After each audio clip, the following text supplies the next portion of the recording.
Maitrimilan14 Jagadguru.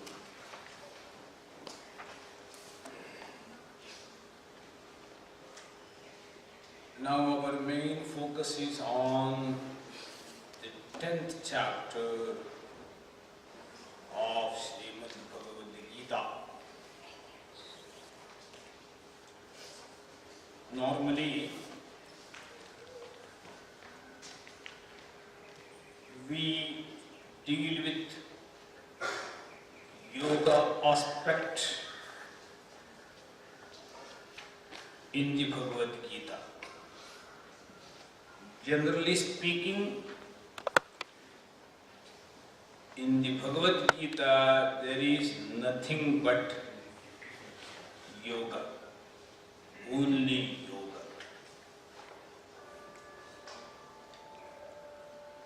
But all our Shastric scriptures, they follow very scientific methodology for narration. There will be an underlying system for convenience of understanding. As we know, when we construct a sentence, there will be two major aspects. One is subject, another one is predicate. Subject and predicate. That is how we divide the whole sentence. Subject is the main doer, main performer.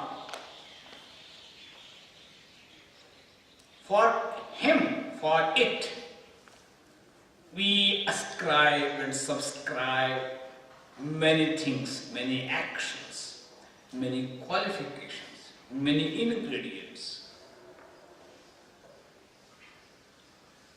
Like that, in the Shastric system, there are three major steps for convenience of understanding. Uddeshaha, Lakshanam, Parikshacha. That's how Indian epistemologists, they are called Naiyayikas, they project this type of system, very scientific system. The main aspect is yoga. That is why from the 11th shloka in the 2nd chapter of Bhagavad Gita, Krishna projects, portrays various kinds of yogas. Various kinds in the sense how yoga is manifested in our various activities. That is why yoga is varied in the form. In the manifestation it is varied, in the real sense it is one and the same. You can qualify it by various types of qualifying words, attributions, so that it is Jnana Yoga, Karma Yoga, Dhyana Yoga, Bhakti Yoga, Buddhi Yoga, Abhyasa Yoga. All these words you can find in the Bhagavad Gita. That means Vyasa, the great spiritual master, one who composed the whole essence of preaching of Vasudeva Krishna, made it very simple through 700 shlokas. There he adopts all these techniques of learning. So, Uddesha Namana Vastu Sankirtanam. That means the whole subject area, domain, that is to be projected first of all. Then you go for defining one after one. So the main domain, subject area, in this whole structure of Bhagavad Gita, and the whole gamut of Bhagavad Gita, it is yoga. So that the first 9 chapters, they deal with various aspects of Bhagavad Yoga. How yoga is manifested in our day-to-day life, in our attitudes, in our aptitudes, in our activities, in our breathing, in our eating, in our mingling, in our meetings, in our chatterings, in our walkings, talkings, in all types of activities, how yoga can be manifested. Pashyan, Shrunvan, Sprishan, Jikran, Ashnan, Gachan, Shwasan, Sprishan, Pralapan, Visrajan, Grindhan, Unmishan, Nimishan. Indriyani Indriyartheshu Vartanta iti Dharayan Brahmanyadhaya Karmani Sangam Tyaktva Karoti Yaha Lipyate Na Sa Papena Padmapatra Vivam Bhasa. So here all those probable activities conducted by we human beings are enlisted. Everywhere, while breathing, while twinkling, while opening our eyes and closing, while inhaling and exhaling, in all types of activities, how yoga can be manifested. That is how this very, very comprehensive concept of yoga, it is very well projected in these adhyayas. First, starting from the 2nd chapter, ending with the 9th chapter. Mainly all these enlisted manifestations of the yogas. Then it is called Pariksha. In the Shastric context, Pariksha got its own special type of meaning. It is not ordinary examinations which we conduct now in the so-called modern education system.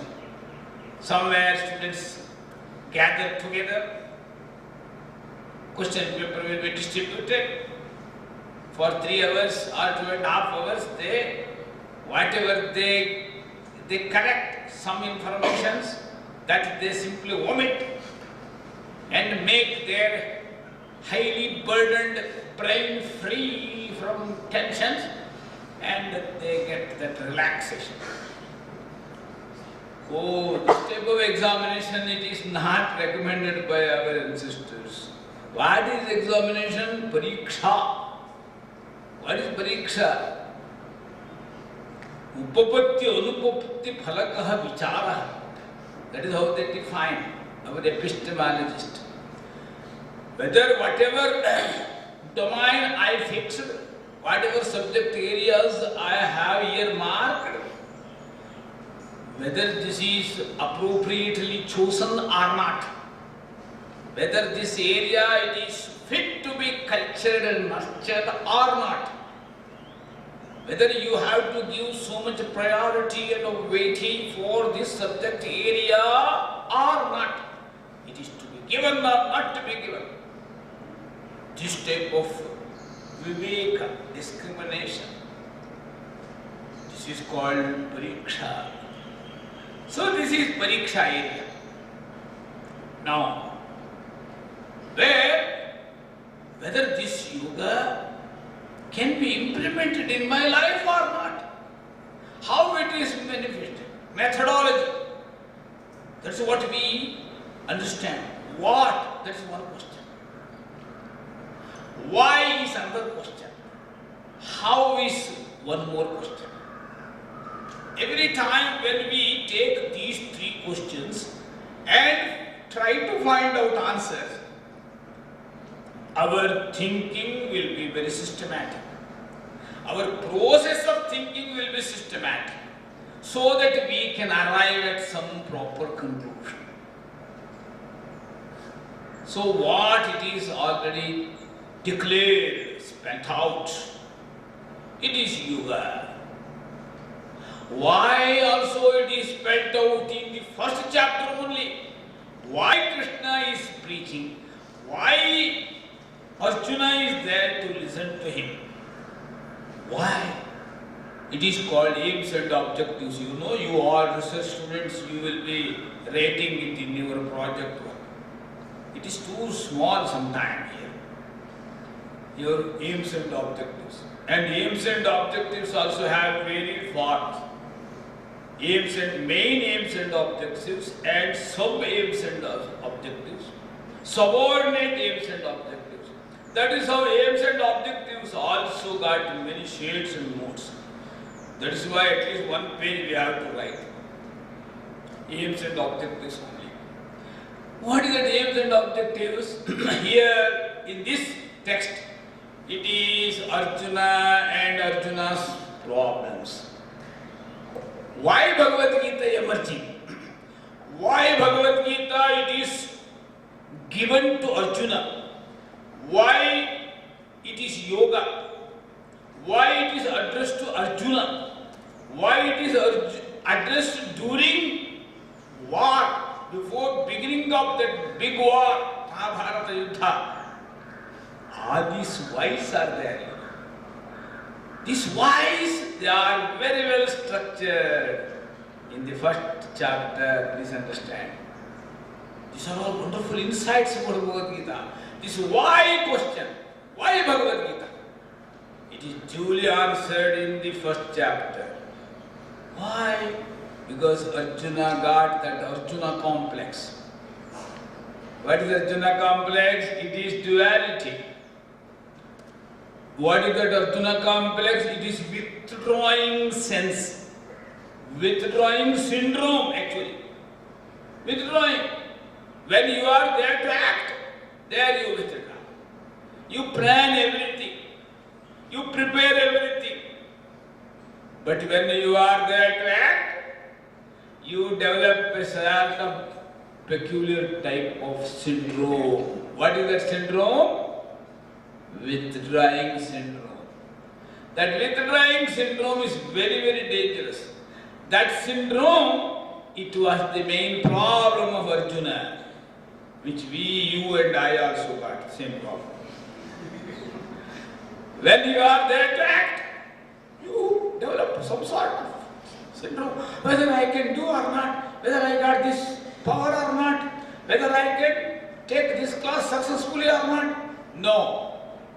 It is given to you. This task is given to you. You have to venture. You have to succeed.